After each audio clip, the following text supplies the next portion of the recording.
you take boys that for the most part are very young, and all their lives they've been tethered to their parents in everything they do, whether it's school or school sports. It's a very controlled environment, and they come out to us and they play for us, and they're really accountable not to just their coaches but the other players on the team. And it's not their parents telling them what to do. It's really, they want to work hard for each other. And you see them take on that personality, that they're not so much working hard for themselves, it's working hard for the player next to them. They don't want to let anybody else down. So it very much is a rite of passage. And there are some tough situations in a football game or a football season that they really do have to get through on their own. It's nothing that a coach can come up to them and say, you know, this is the magic answer, I'm going to help you through this. It's, you may be nicked up a little bit, you have to help your team out here. You know, can you go back in? And those players will fight tooth and nail with you to make sure they can get back in that game to help out their team because they don't want to let them down. And it's responsibility. They take it upon themselves. They may come in shy, but as things go along, they want more responsibility. They want to be part of the team. And like I said, it's just amazing when you see how accountable they become to each other. Whether it's the losses that really hurt them and how that draws them tighter, or the good times, all the wins and everything they have to go through to get there. The least it has to do with is football. I mean, these kids come out here and they're going to learn to work hard. They're going to learn to work with kids that are different than them. Some kids are very well off, other kids not so much. But you know, when we're on the field and we have the blue and white on, we're all one team, we're all one family, and we're all working toward a common goal. So I think if any parents looking at this really want that for their son, then this is really a good program for them. If somebody thinks, you know, oh, my son's going to be the great NFL player and I'm coming here so he can become the great quarterback or running back or whatever it is, it may not be the program for you, because we always say, you know, we don't build quarterbacks or running backs, we build football players. Kids that know everything there is to know about football. And you know, once you get into high school and you get into the older age groups, then at that point you get more specialized coaches. But we're just teaching you to work hard, pay attention, be accountable to each other, and really look at this like a family.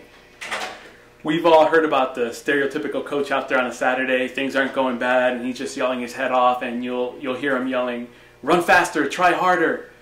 But I mean, if you're a 12, 13, 14-year-old kid, what does that mean to you? Try harder.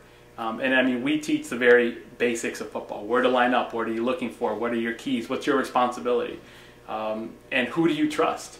A lot of football, it's the ultimate team sport because you have to trust everybody else. There isn't an athlete alive that's good enough to make every tackle or make every play.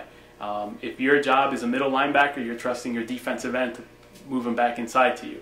If your job is a running back and we're running a trap play, you have to trust that your guard's going to get over there and trap. I mean, you see it and it looks like the guy's coming at you, but you trust that your guard's going to come through and clear the way so you have that running hole.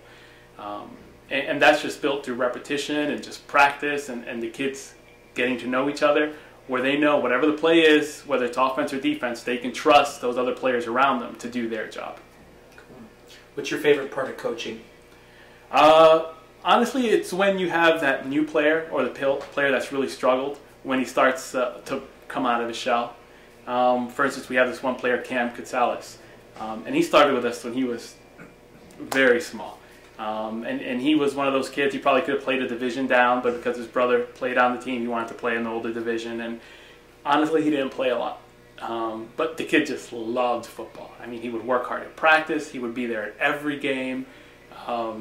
And then all of a sudden, you know, we go into 07, 08, and you see him step out of his shell a little bit. Then we start the 09 season, and then all of a sudden I mean, the kid just, it's like, wow, he can do everything.